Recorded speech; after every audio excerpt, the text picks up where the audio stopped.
Well, thanks so much for joining me today.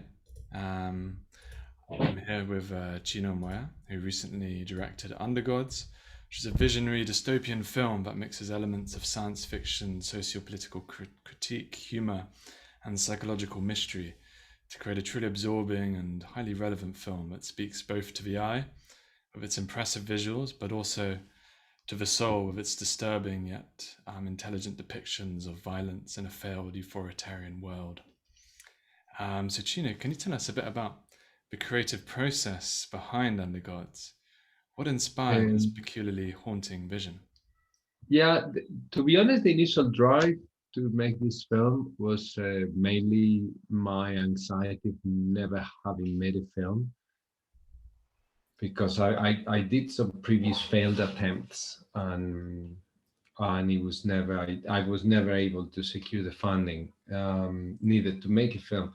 So one day I was in one of these peaks of anxiety, thinking that it's been a lot of years me trying to make a film. I really need to make a movie. So I decided, okay, tomorrow I'm going to start writing a new movie, and I'm gonna finish the script, and I'm going to shoot it, and I'm going to make it, whether it's with an iPhone or whatever it is. So I started writing Undergods, but I didn't have a plan. I didn't have. It's just like these characters started coming up as I was writing. So I was making it up as I went along, and I guess that process helped me to write something that felt very personal and that was quite very me in some ways, and maybe a lot of my fears, anxieties, frustrations came out through that sort of, let's call it, stream of consciousness type of process. Then I guess the downside of it is that I spent 1 or 2 years trying to make sense of that initial first draft that I wrote because it was completely surreal. But it was a good exercise, yeah, to write something like that. Um, and that's how, yeah, that's what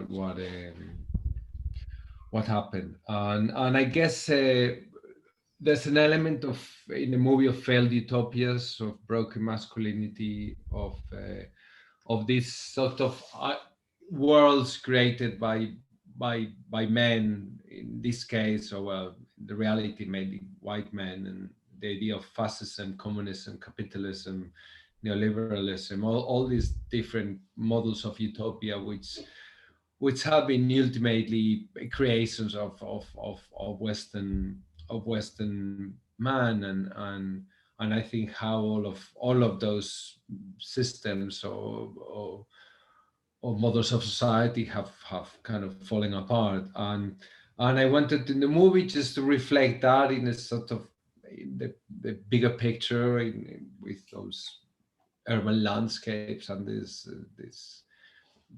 cities and stuff, but also in a more like in a micro kind of more intimate way, seeing how this type of societies, the effect that they have in the individuals, and how they're unable to the families, they are not together, everyone is moving in the different directions, and this highly individualistic and self-centered kind of world. And so I think it's yeah, the movie basically, I think I wanted to make a comment about those things, yeah. Right. And it's interesting what you're saying there about how the different sort of failed utopia models, let's say, of the 20th century communism, fascism, and capitalism in your film, aesthetically and also kind of socially, all those systems seem to be sort of blurred together, which is quite interesting, I think, in the sense that, you're not critiquing, one or the other. They all seem to be merged into the same sort of authoritarian structure. That seems particularly pertinent, that kind of thinking in today's world, especially post 2008, where we've seen this idea of a capitalist free market economy completely break down into the sense of states and large corporations living in a codependent relationship. And the idea of a bank being too large to fail, for example, was really exposed in 2008. The banks weren't allowed to fail. And then fast forward into 2020 of the COVID crisis, we've seen a massive state aid in terms of, the European Central Bank, for example, in Europe, doing all their bond buying sort of exploration. So essentially the line is very blurred now between state and market. Some commentators have even called this central planning, so so this idea of capitalism being blurred with corporatism, with fascism, and we've seen that as well for a long time. A lot of commentators have been talking about this idea of neoliberalism being a form of corporatism, of being some kind of authoritarian system which uses elements of free speech as a kind of way to put a bit of smoke before the eyes of people. But that's another story. So in your particular vision, you talk a lot about cannibalism, which is one of the oldest taboos in human history, and that's definitely on the more surreal side of what you're doing. Because of so could you tell me a bit about the background to the cannibalism in Undergods, and why it's there, and what you're doing structurally with that quite powerful set of images?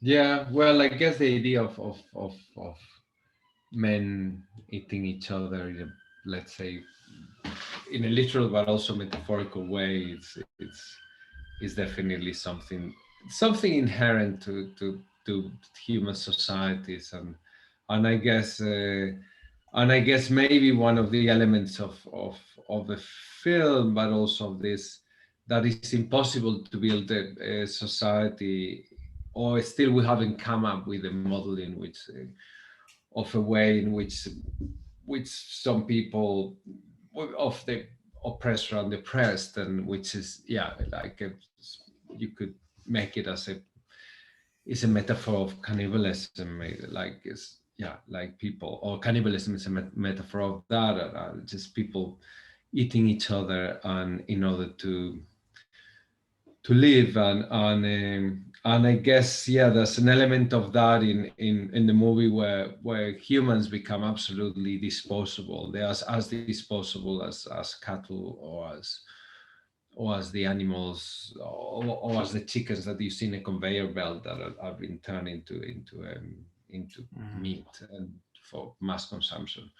And I think there was an element of that in the movie, and I guess it has to do. I mean, capitalism is definitely a very cannibalistic system, but I guess even all of the others that we've mentioned, like communism, fascism, at the end, they're all different models in which the only thing that changes is who's the person eating and the other, and it's just all these different systems where you get all these people on top who are cannibalizing the rest, and then when the new system comes into place, that the ones on top kind of drop to the bottom, and then you have a new elite, which is cannibalizing the others, and it seems like every system that we come up with, they all seems to be based on the same structure, and I wish I could have a solution or an alternative, which obviously I'm not qualified to.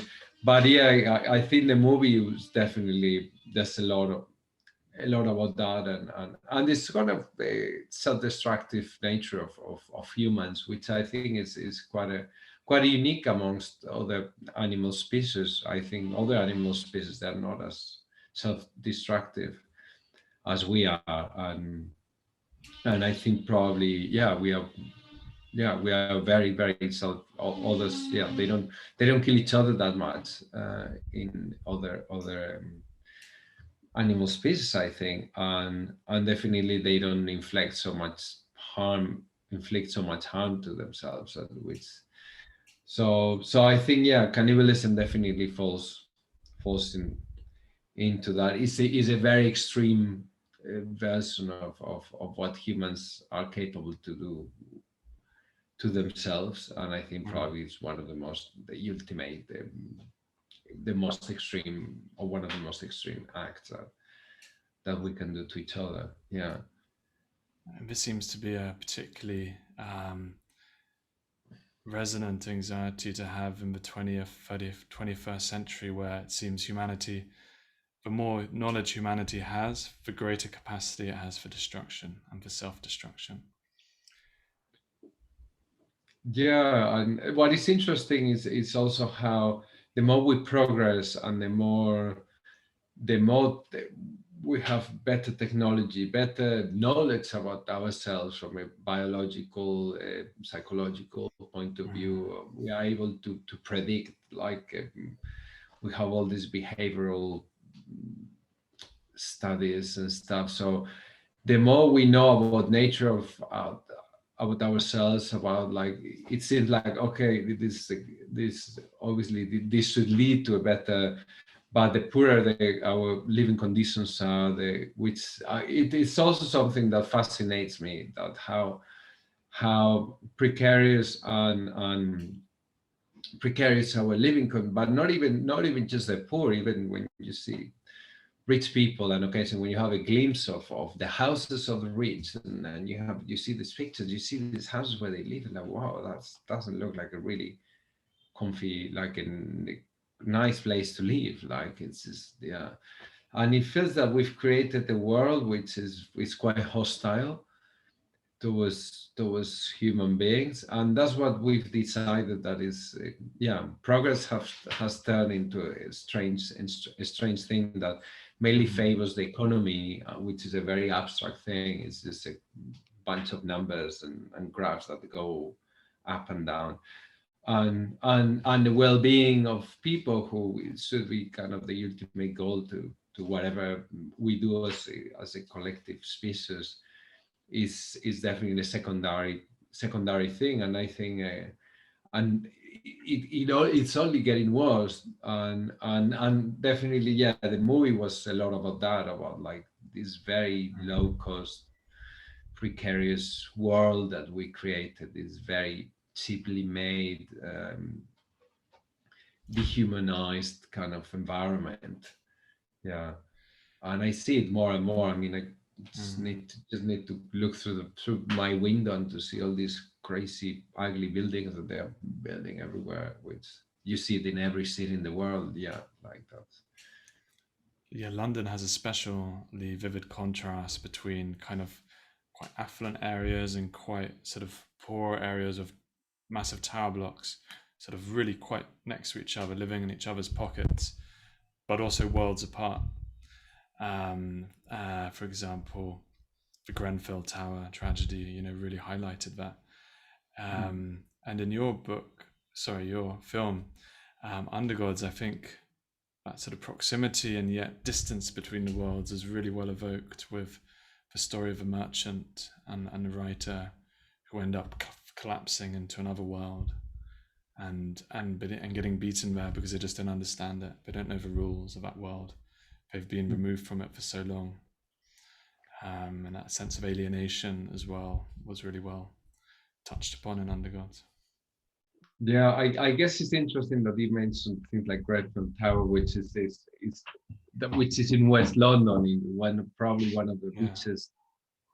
richest neighborhoods in the entire world. Like it's just the amount of money that is, yeah, West London is.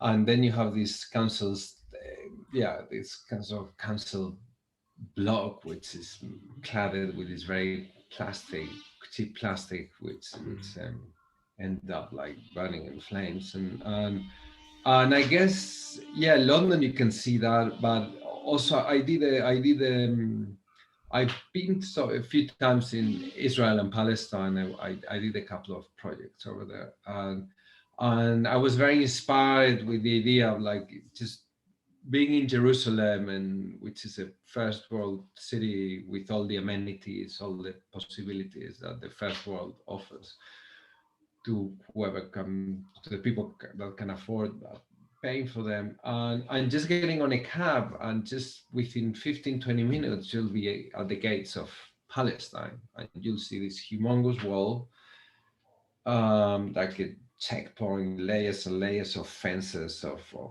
armies, Israeli army, and then you'll just cross that gate and you'll be in the like in a conflict zone in the third world. And I found it fascinating how there was just a gate in between the first world and the third world, and you just have to cross that gate and you will be on, which is something I've remember seeing a little bit in the US, crossing from, it was not as extreme, but crossing from Calexico in California to Mexicali in Mexico, and sadly, or to cities that are probably almost the same, but they're just divided by wall and how. Um, and I guess there was something in Undergods about that. Is like you just need to open the door. Like the other world is literally around the corner. It's not like it's is much closer than we think. Um, and the proximity of the third world and the first world, which that's what it was very extreme and fascinating to see in Israel and Palestine, was something that definitely inspired, especially this moment of Hans and Johann opening a door and boom, and you are in somewhere else.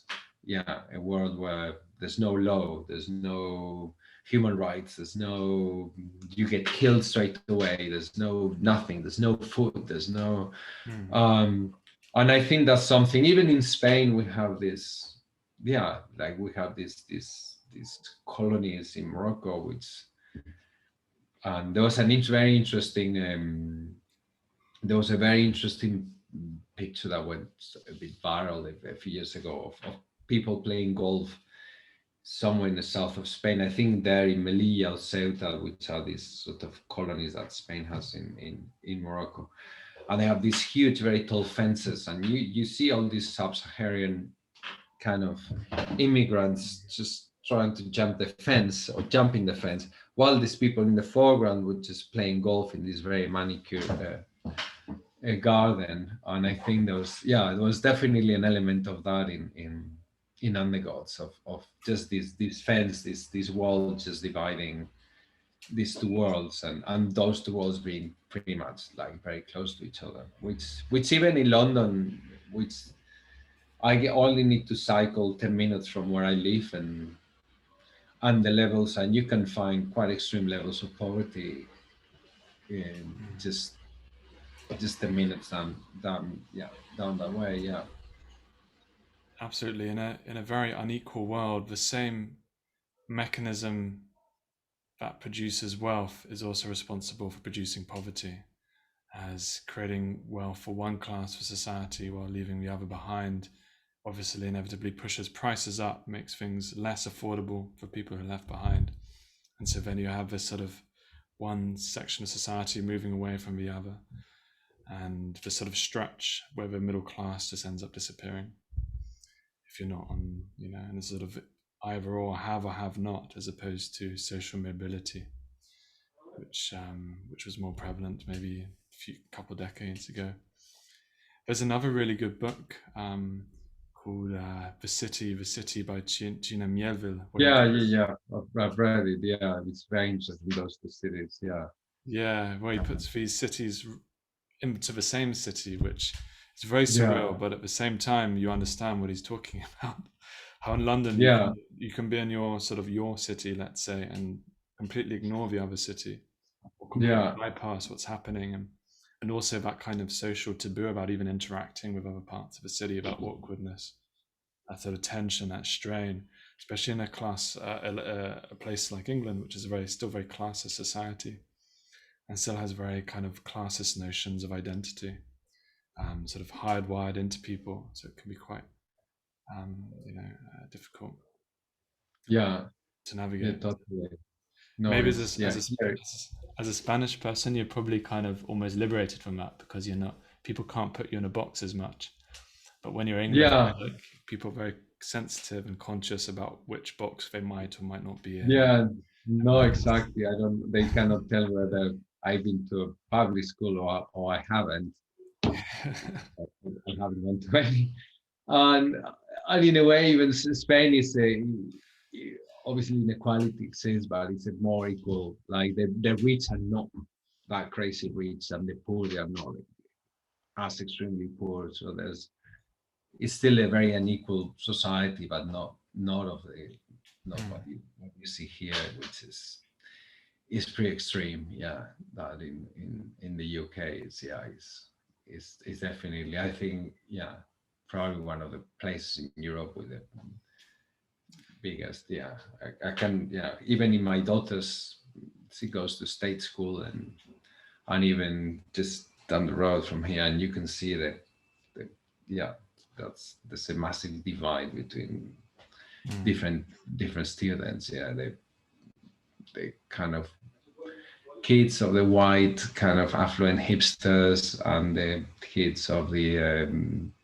Eritrean immigrants that came on a boat, and went through years of centers from asylum seekers throughout Europe until they made it to the UK, and finally, through having kids, they've been able to become some sort of citizens and live off benefits. And it's interesting when you see all of that, all of that in the same place. And but like the good thing is that then you see the kids, and the kids, they obviously, they're completely unaware of all of that, so they all are part of this one single group. Yeah. It'd be interesting to see what happens to the children of the millennials, because it's the first time, I think, for a while in England that the millennial themselves were brought up on the lap of luxury from their parents who are in the baby booming generation, and they had every advantage given to them. And then as soon as they came to age, the sort of the world went more into crisis, and their children are going to be, if they're not from like very rich families, their children are going to be growing up in far reduced circumstances than they grew up themselves. And what that will do to identity and to class stuff as well will be interesting in a few years. If obviously it's not the happiest narrative to watch either, Yeah.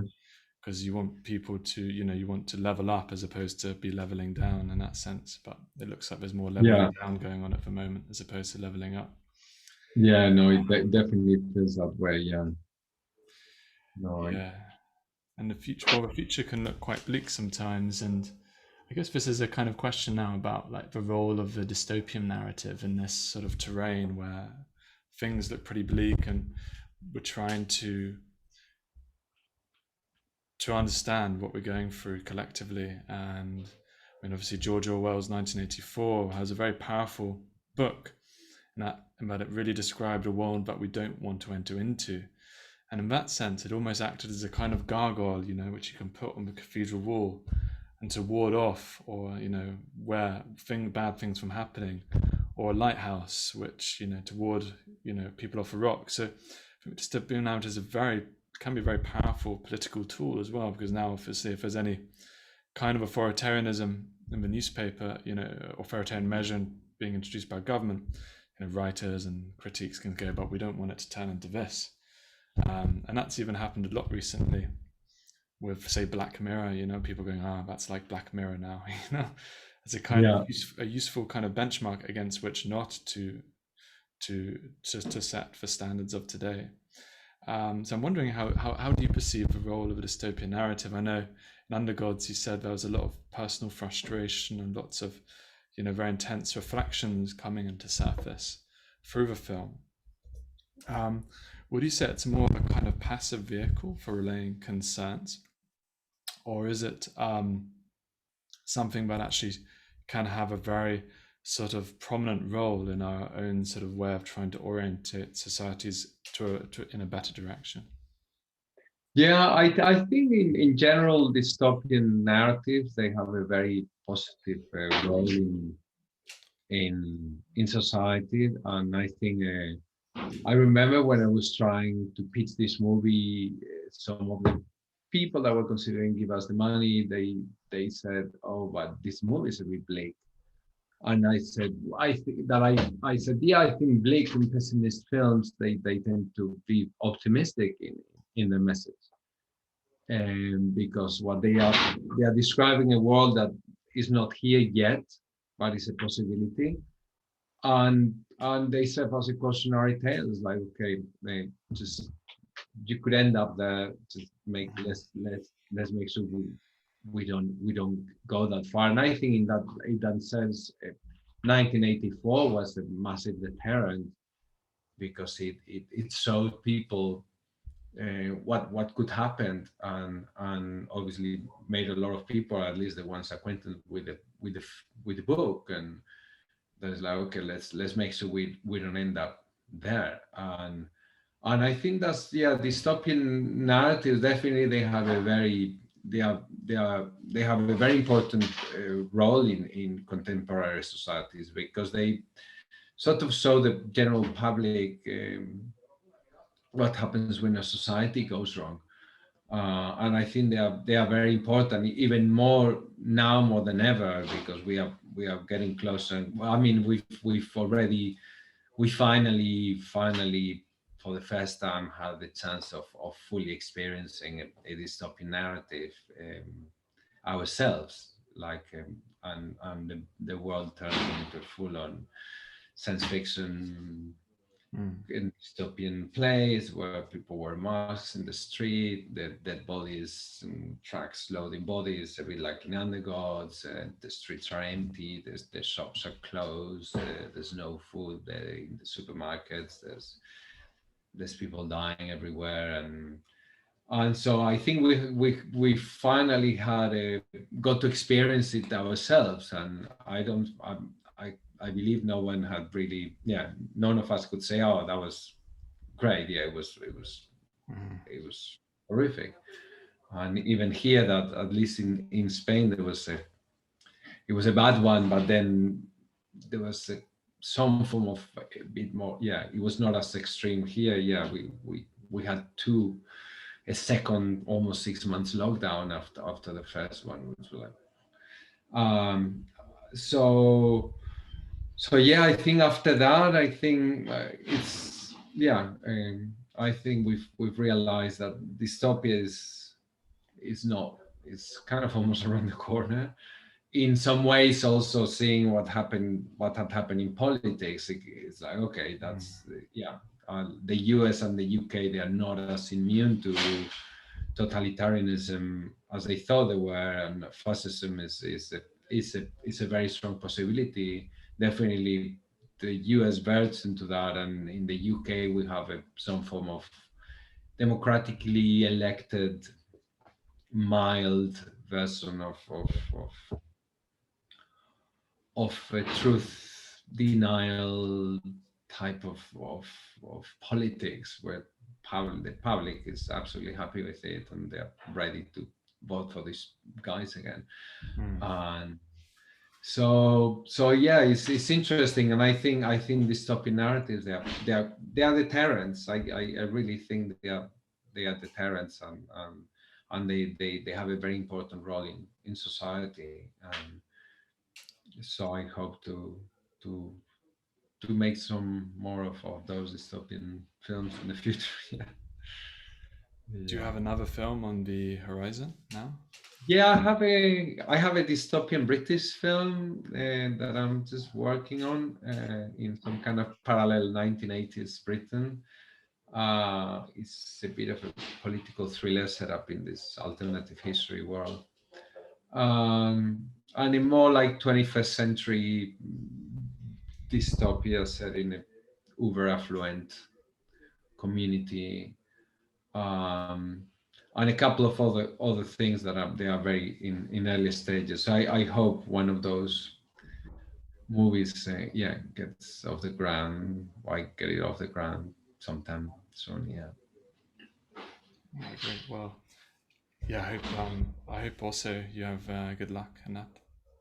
Yeah. Certainly, Undergods, I thought was an incredibly relevant and powerful film, and certainly like a really good sort of very high high act to follow. Yeah, and in terms of like the cinematography itself, I know in an email you said you were you liked the work of Antonioni, the Italian director. Is that how I pronounce his Yeah. name? Sorry, I'm not sure if I Yeah. Antonioni, yeah. Yeah. don't know. Yeah, And he once said, "I hate the artificial mechanisms of conventional cinematographic narration. Life is a completely different rhythm. How and so I think in Undergods, I saw a very different rhythm to what we're normally used to. You know, we saw narratives sort of collapsing into each other and things happening in a very dreamlike way. You know, in a dream, when you start off doing one thing and in the end of a dream, you're doing something completely different, and yet there is some thread that leads you there. And Undergods, I think, was very much like working in a similar kind of structure. So I guess my question here now is about, more stylistically, is about how can cinema attempt to unlearn the typical Hollywood, say, way of creating narratives and express that different rhythm, and do it in a way that is also psychologically appealing. Yeah, no, I guess cinema. I think cinema is an interesting as opposed to all the other creative, most of the other ways of artistic artistic ways of expression is it needs to be made in an industrial way, which uh, so you need a huge amount of. In Undergods, we've employed hundreds of people, and we've worked in I don't know how many countries, and we've employed hundreds of people across a lot of countries and a lot of equipment, and still it's a small film. So imagine like a big American film. So, but even the very small indie movies, they require so money is like the film and money. You cannot dissociate film from money, and money is always in the hands of either institutions or corporations or rich people. So it's very difficult to make a movie that without the support of some of those. So so obviously there's always an element of a committee in the movies. Even the movies that are quite very free, they still you need an approval from someone to give you the money. So that's why I think films they can be quite a conservative. They are more conservative, maybe medium than novels or contemporary art, other forms of expression, because you still need to get an approval to even do the work, not even to put it out, but actually to do it, because you need all this money. So it's always difficult to fight. It's always finding the balance of how of doing something that is completely unique, but also how to still please the people that needs to give you the money, and also as an individual also you need to make a living, which is the other complicated thing. Movie Undergods, I spent 3-4 years working on it full time, and how to live of something that has not a financial return is a challenge. And so I think that's why films in a way they feel quite conservative sometimes. And yeah, I have an inner conflict that probably happens to a lot of directors. Sometimes I'm writing something like, this is a bit too, maybe too conventional. I should do something crazy. But then as you're doing something crazy, like, yeah, but how am I gonna get money to do this, and how am I gonna survive? Like if I spend 3 years just making this crazy thing that only very handful of people are gonna see. So there's always, I think, filmmakers, we are always in this very inner conflict, and that's why still there's all these very conventional structure in 3 acts and all these and character arcs and all of that is still they are very very much present in movies, and we haven't fully been able to depart from them. Surprisingly, I think some of the most experimental films I've seen lately are the like Hollywood blockbusters. And I recently saw Justice League with my daughter. It was a 4 hours cut of the director's cut, and I remember also seeing the Avengers in the cinema. And basically, they got to a point that the plot has disappeared. Like there's hardly any form of character arc, any form of development. There's not even a love story. All the things that Hollywood blockbusters used to have, and it's just pure action, explosions, fights, 3D pyrotechnics. It's just literally just pure cinema in a way, pure modern cinema, because it's heavily produced through computers. But it's crazy how, and those are, yeah, those some of the most experimental films I've seen lately are actually these kind of superhero movies, because they got to a point that audiences, I think, probably they appeal to a lot of to video game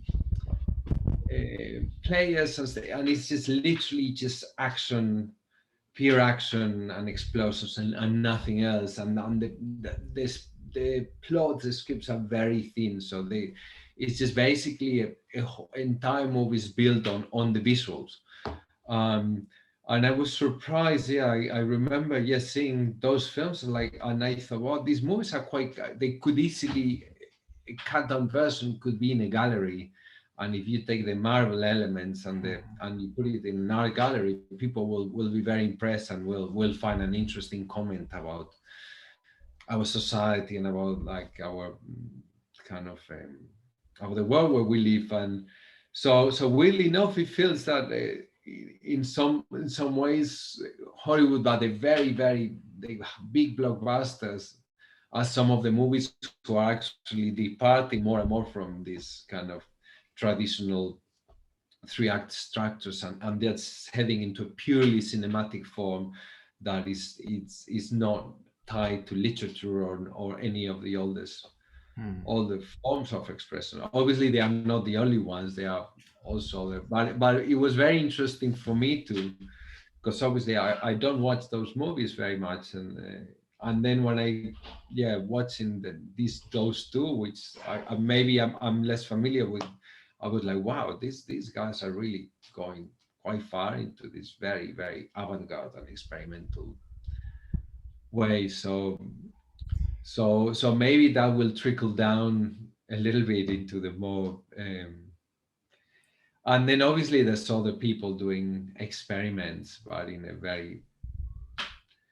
very contained, and I think it's the both sides of the Hmm. spectrum, the very tiny super micro budget, and the very huge Hollywood tentpoles that feels that they are pushing the boundaries of what the cinema form can be. At least that's my current view.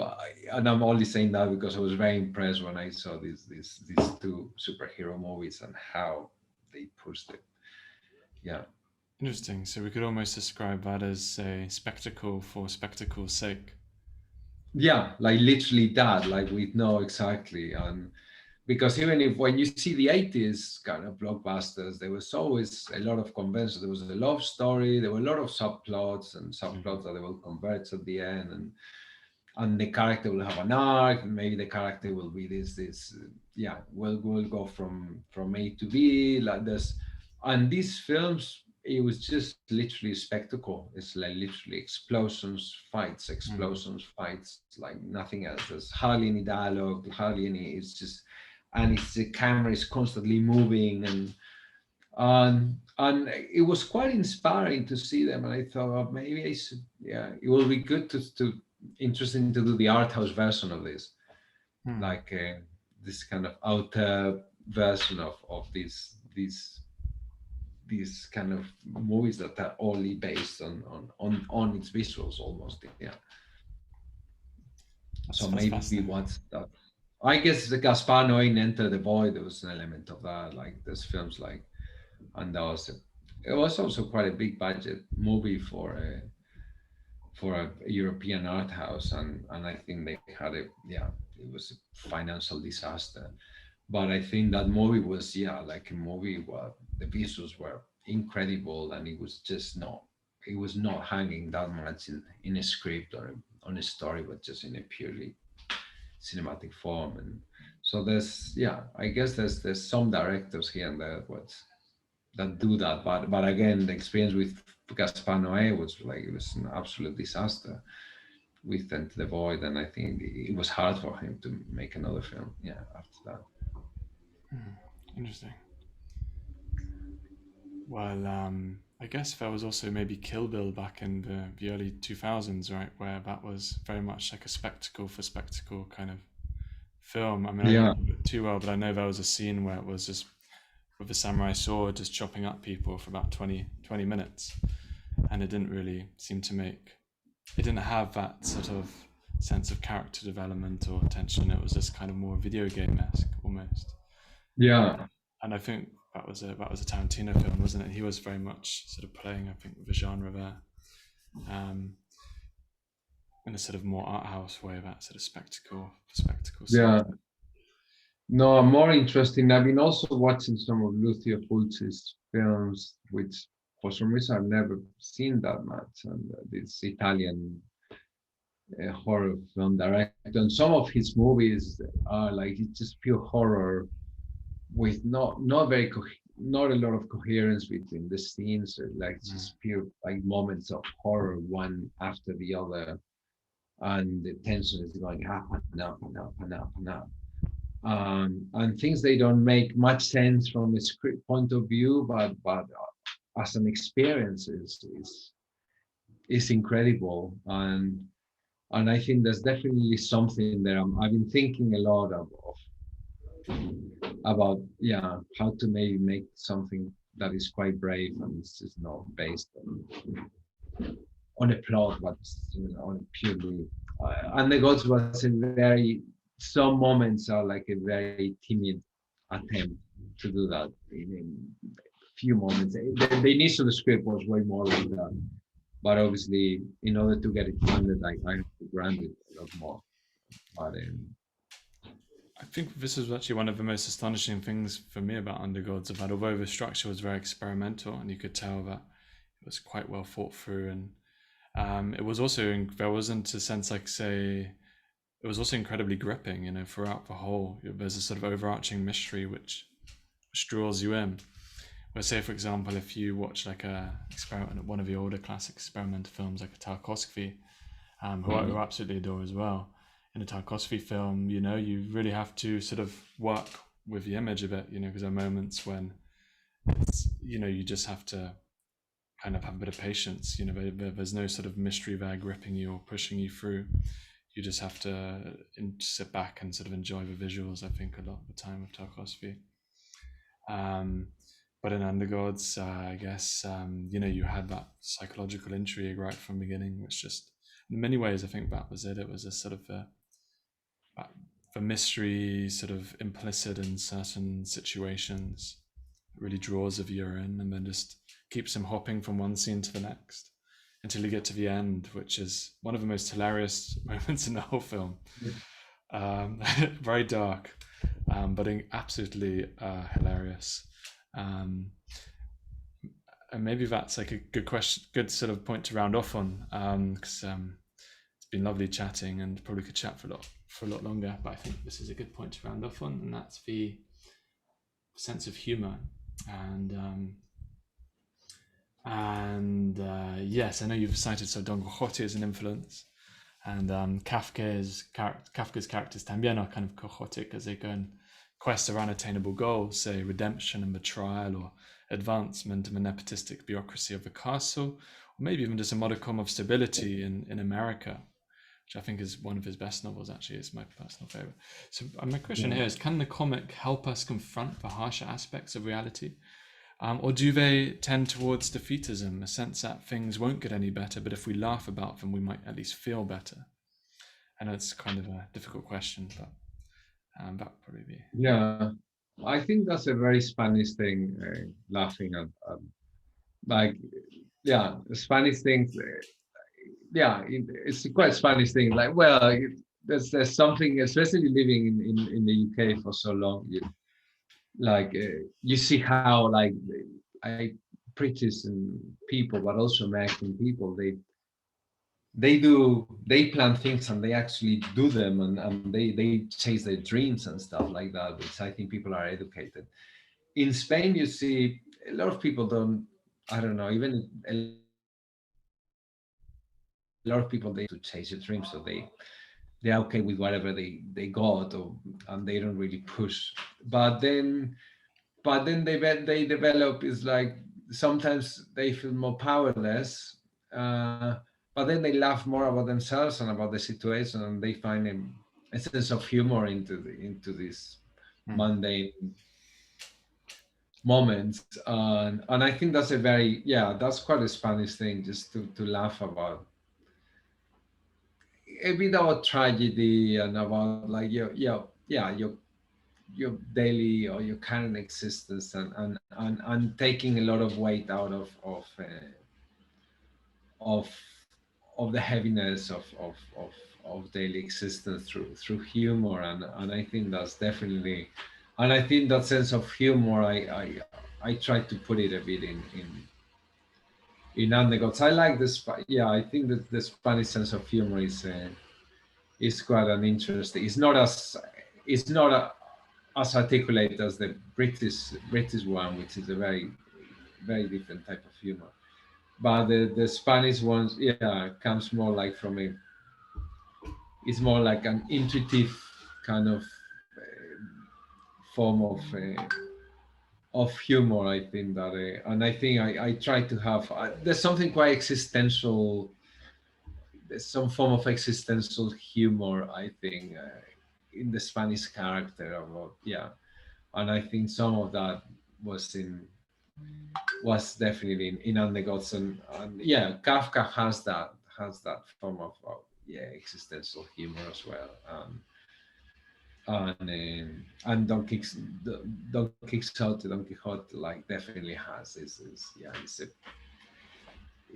is the greatest book about that, about this is a pre-Beckettian kind of narrative, or the narrative where all these other things stemmed out of, and that's why, yeah. And even the idea of Don Quixote, that these people, they don't, yeah, they don't have any goal, they just wander around, they stuff happens to them, they laugh about it, people laugh at them, and there's not really any sense of purpose or goal, and which is something quite, yeah, definitely quite Spanish, of just like, yeah, going with the flow without any, yeah,